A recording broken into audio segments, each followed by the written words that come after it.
Shalom. Hari ini kita akan bersama-sama kembali merenungkan firman Tuhan dari 1 Samuel 15 ayat 22 dan 23. Merupakan kutipan dari kisah sosok tokoh Raja Saul. Demikian bunyi firman Tuhan, tetapi jawab Samuel, "Apakah Tuhan itu berkenan kepada korban bakaran dan korban sembelihan, sama seperti kepada mendengarkan suara Tuhan? Sesungguhnya mendengarkan lebih baik daripada korban sembelihan, memperhatikan lebih baik daripada lemak domba-domba jantan.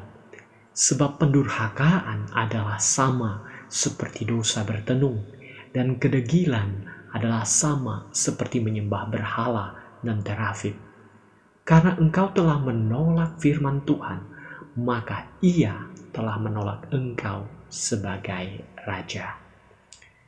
Saudaraku lahir dari keluarga kaya raya, terpandang, memiliki tampilan fisik yang gagah, lebih daripada umum orang pada masanya, tidak menjadikan Saul pribadi yang bersyukur dan menaati Tuhan sepenuhnya. Ketidakpercayaan dirinya yang kuat di awal terpilih dirinya sebagai Raja Israel pertama, pengandalan dirinya kemudian waktu, ketakutan akan buruknya citra diri yang dibangunnya sendiri di hadapan banyak orang, kecenderungannya yang iri hati terhadap keberhasilan orang lain, dalam hal ini Daud, menjadikan Saul sosok pribadi yang rapuh, melakukan berbagai cara untuk mencapai tujuan dirinya, bahkan berani menentang kehendak serta perintah Tuhan atasnya.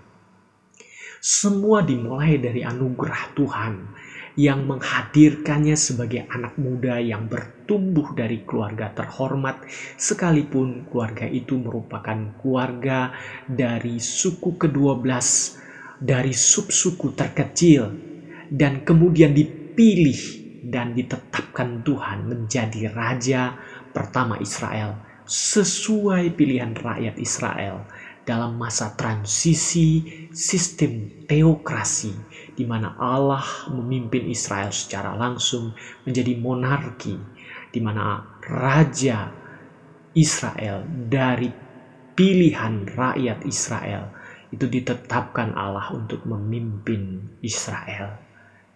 Saul kemudian menjadi raja yang melakukan cukup banyak hal yang menjadikan dirinya pusat perhatian, bahkan mendatangkan pujian baginya. Dia menjadi sosok yang begitu populer. Namun sejak ia menolak perintah Tuhan dengan berbagai alasan dan pembelaan diri di hadapan Tuhan dan hambanya, yaitu Nabi dan Hakim Samuel, dan melakukan hal serupa berulang kali, Tuhan pun menetapkan penggantinya, yaitu Daud, bahkan sebelum Saul mengakhiri masa kepemimpinannya sebagai Raja Israel. Hal itu menjadikannya iri hati terhadap penggantinya, bahkan bersedia melakukan berbagai hal keji untuk menghentikan rencana Allah melalui Daud. Ia tidak menyadari bahwa dirinya sedang menentang rencana Allah.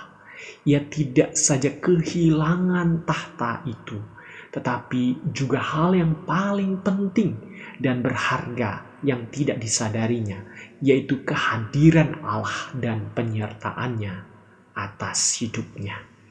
Selain itu, Saul tidak saja ditinggalkan oleh Samuel, wakil Allah yang selalu memberikan arahan tentang kehendak Allah atas dirinya, tetapi Saul juga melibatkan diri dalam perdukunan, dunia roh, dan penyembahan berhala. Akhir hidup yang menyedihkan terjadi ketika ia menjalani semua itu, dan di kemudian waktu ia memutuskan maju berperang dengan bertanya pada pemanggil arwah atau dukun. Ia mati bersama anak-anaknya serta pasukannya di medan perang itu. Ia terluka, bahkan dia kemudian memilih mati karena tidak bisa menerima kekalahan itu dengan jalan mengakhiri hidupnya, menikam dirinya sendiri dengan pedang alias bunuh diri. Gambaran pribadi Saul menunjukkan betapa dirinya adalah pribadi yang sama dengan umumnya manusia lain, manusia berdosa. Karena anugerah Allah saja, maka Saul ditetapkan sejak kekekalan dan dipakai sebagai raja pertama Israel.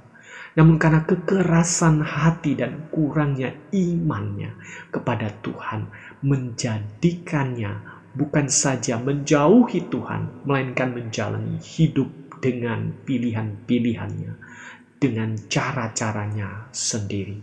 Bagaimana dengan kita hari ini, saudaraku? Adakah kita telah memulai hidup kita dengan mengalami anugerah Allah di dalam iman kepada Kristus? Masihkah kita mengimani dan menaati Tuhan? Ataukah kita memilih mengabaikan kehendak-Nya, mengabaikan teguran dan ajarannya, dan berjalan menurut pilihan-pilihan dan cara-cara kita sendiri yang tidak berbeda jauh dengan cara-cara dunia? Jika kita telah berjalan bersama Tuhan dan kemudian meninggalkan Tuhan dengan melakukan segala sesuatu setiap harinya tanpa melibatkan Tuhan, bahkan tidak menaati kehendak Tuhan, marilah kita mengakui dosa-dosa kita itu dengan kerendahan hati kita dan kembali kepada Tuhan. Jangan keraskan hatimu seperti Saul. Berbaliklah kembali kepada Allah dan taatilah Dia. Hati yang taat kepada Allah lebih dari apapun yang kita perbuat bagi dirinya. Tuhan menolong kita. Amin. Semoga kami umat yang memulihkan, bawakan pengharapan buat dunia yang rendah. Semoga kami umat yang melayani, bawakan kasih Yesus